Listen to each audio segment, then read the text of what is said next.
Hi friends, કેમ છો બધા? મજામાં? તો મારા યુટ્યુબ ચેનલમાં તમારું સ્વાગત છે. તો હું આજે રીંગણનું ભરતું બનાવી રહી છું.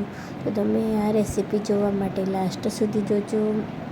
અને વિડીયો ગમે તો લાઈક ઓર શેર કરી દેજો, કોમેન્ટ કરી દેજો, સબસ્ક્રાઈબ કરી દેજો, બેલ આઇકન પ્રેસ કરી દેજો તો આવનાર વિડીયો તમારી સાથે પહોંચી શકે. ધન્યવાદ. તો ફ્રેન્ડ્સ, મેં અહીંયા રીંગણ લઈ લીધા છે. એ રીંગણને હું ગેસ ઉપર શેકી દઈશ. પછી આપણે ડુંગળી સમારવાની છે. ડુંગળી તમે તમારી રીતના લઈ શકો છો. મેં અહીંયા 3 ડુંગળી લીધી છે.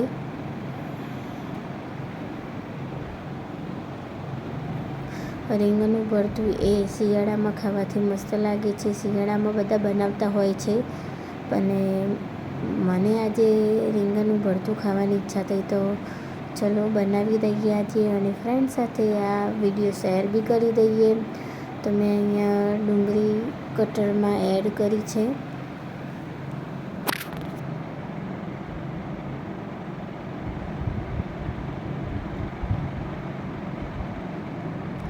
અને આપણો આ રીંગણ શેકાય છે એક બાજુ.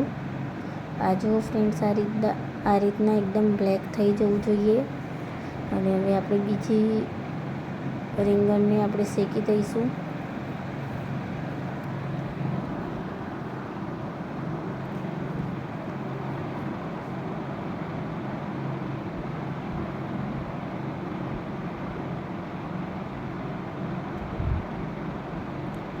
તો આપણી આ ડુંગળી કટરમાં કટ થઈ ગઈ છે. તો આપણે એક બાઉલમાં કાઢી દઈશું.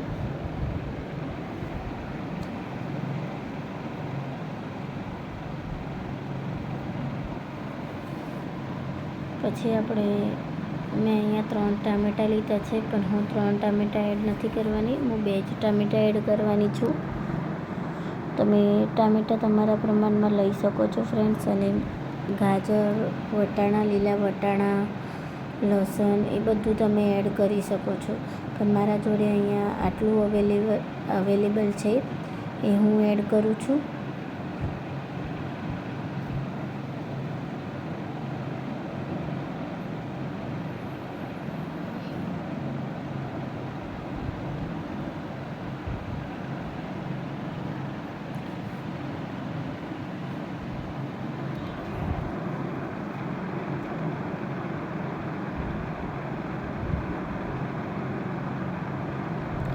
આપણા ટામેટાં કટરમાં ક્રશ થઈ ગયા છે. હવે આપણે બાઉલમાં કાઢી દઈશું એને બી. પછી મેં અહીંયા એક મરચું લીધું છે તીખું, એ મોટી મોટી સ્લાઇડ્સ કરીને કટ કરી દઈશ. પછી મેં અહીંયા આદું લીધું છે. આદુનો ફ્રેન્ડ ટેસ્ટ મસ્ત આવે, સ્કીપ ના કરતા. તો મેં અહીંયા આદું છીણીને જ એડ કરી દીધું છે.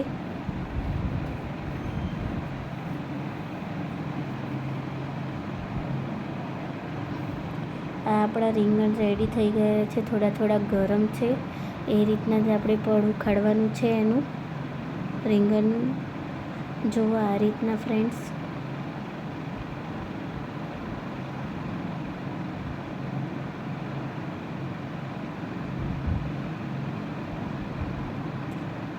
તો હવે આપણે ચક્કાથી એને એકદમ નાના નાના પીસ પાડી દઈશું.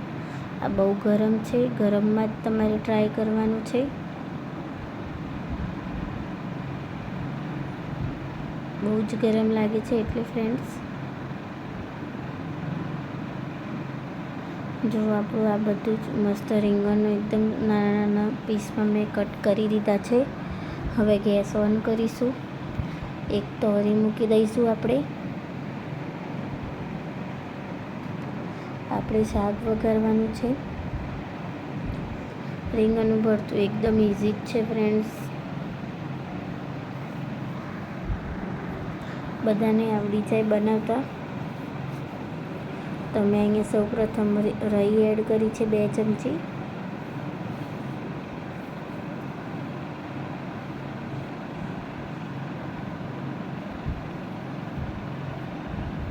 જીરું એડ કર્યું છે 2 ચમચી. હિંગ એડ કરી છે અને હળદર એડ કરી દીધું છે.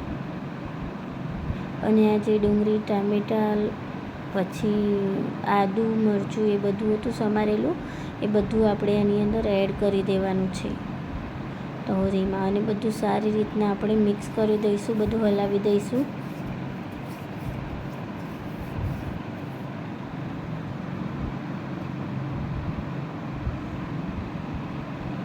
અને આ જે રીંગણ છે એ આપણે કટ કરીને રાખ્યા હતા એ બધા એડ કરી દીધા છે મેં, અને એ બી સારી રીતના આપણે મિક્સ કરી દઈશું.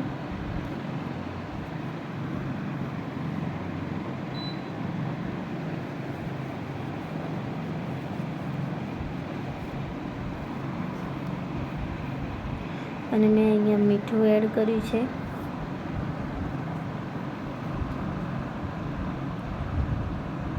પાછું આપણે હલાવી દઈશું.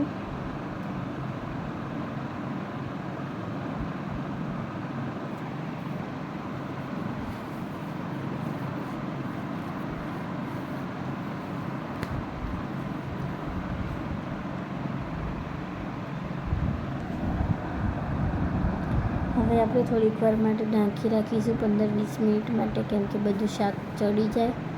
પછી આપણે અંદર મસાલા કરવાના છે.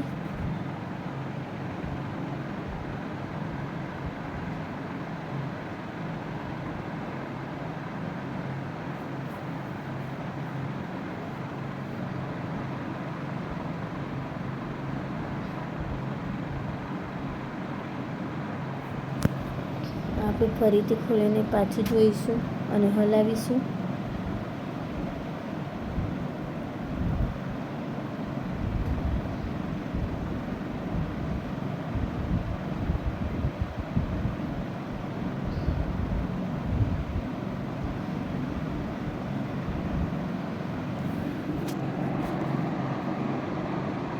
અને આપણે તાવેથાથી મદદથી આપણે બધા જે રીંગણના તે છે એકદમ એને ક્રશ કરી દેવાના છે, એના પર એકદમ કટ કરી દેવાના છે, જેથી કરીને શાકમાં સમાવેશ થઈ જાય.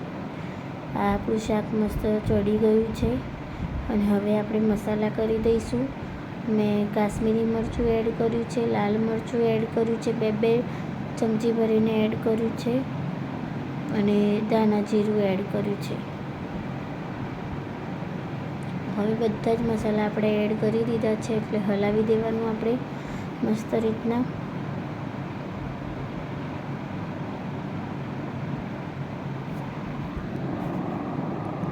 અને મેં 1 ચમચી જેટલું દહીં એડ કર્યું છે. દહીંનો ટેસ્ટ મસ્ત આવે ફ્રેન્ડ્સ.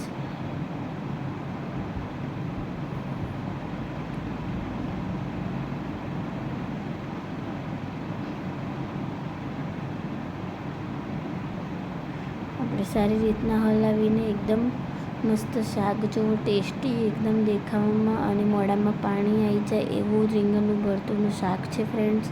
તમે ઘરે ટ્રાય કરજો. અને ઉપરથી મેં ધાણા એડ કરી દીધા છે.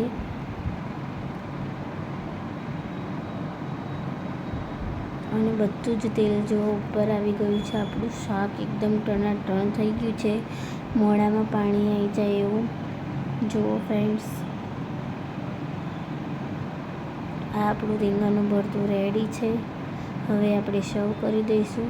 તો હું એક પ્લેટમાં તમને બતાવવા માટે હું કાઢી રહી છું ફ્રેન્ડ્સ. તો જુઓ, એકદમ હોટલ જેવું, એકદમ ચક્કાસ. તમે આ ઘરે આવો ટ્રાય કરજો. ઘરે બનાવશો તમને એવું થશે કે હોટલનું નથી ખાવું, ઘરનું જ ખાઈએ.